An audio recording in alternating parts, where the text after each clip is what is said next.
Hello बच्चों, let's see this question and here this question says which one of the following method is used to break up the force of wind। Question आपसे बोल रहा है कि जो तेज हवाएं चलती हैं उन तेज हवाओं का चलने वाला तेज विंड्स का जो फोर्स होता है उसको ब्रेक डाउन करने के लिए, उसको तोड़ने के लिए किस मेथड का इस्तेमाल किया जाता है। आपके ऑप्शन कुछ इस तरीके से हैं। पहला ऑप्शन है शेल्टर बेल्ट, सेकंड ऑप्शन है स्ट्रिप क्रॉपिंग, थर्ड ऑप्शन है कॉन्टोर प्लगिंग प्लॉटिंग, या फिर फोर्थ ऑप्शन है टेरेस फार्मिंग। देखिए, आपसे यहाँ पे पूछा जा रहा है कि जो तेज हवाएं चलती हैं उन तेज हवाओं से लगने वाले फोर्स को रोकने के लिए हम किस मेथड का इस्तेमाल करते हैं। अगर मैं आपको बताऊं शेल्टर बेल्ट, तो शेल्टर बेल्ट का इस्तेमाल किया जाता है सॉइल इरोजन को रोकने के लिए। ठीक है।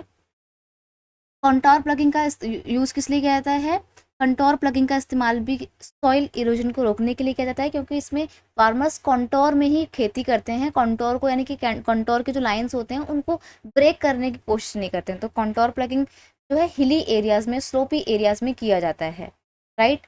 रही बात स्ट्रिप क्रॉपिंग की, तो ये एक ऐसा तरीका है जो तेज चलने वाली हवाओं के फोर्स को भी रोक देता है।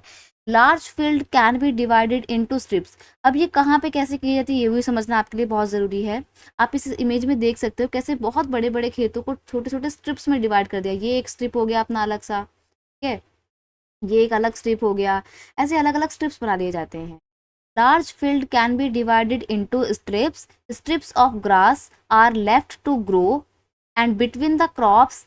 ये क्या होता है, इसमें जो स्ट्रिप्स होती हैं ग्रास की उनको छोड़ दिया जाता है ग्रो करने के लिए, और साइड साइड में क्रॉप की प्रोडक्शन किया जाता है। जैसे आप मान सकते हो कि ये जो येलो येलो वाला पोर्शन है इसको, इसमें हमने खेती बाड़ी कर रखी है, और जो ग्रीन वाला पोर्शन है या तो इसको खाली छोड़ा हुआ है, या ये हो सकता है कि ग्रीन वाले पोर्शन में हमने क्रॉप प्रोडक्शन किया हुआ है और येलो वाले को ऐसे ही खाली छोड़ा हुआ है। This breakup the force of wind. इससे क्या होता है, ये हवा का फोर्स रोक देता है। This method is known as strip cropping. इस मेथड को स्ट्रिप क्रॉपिंग के नाम से जाना जाता है, क्योंकि ये हवाओं के फोर्स को रोक देता है। तो ये एग्रीकल्चरल के लिए फेवरेबल है। बहुत बड़े बड़े मैदानों में ये पॉसिबल हो पाता है। ठीक है।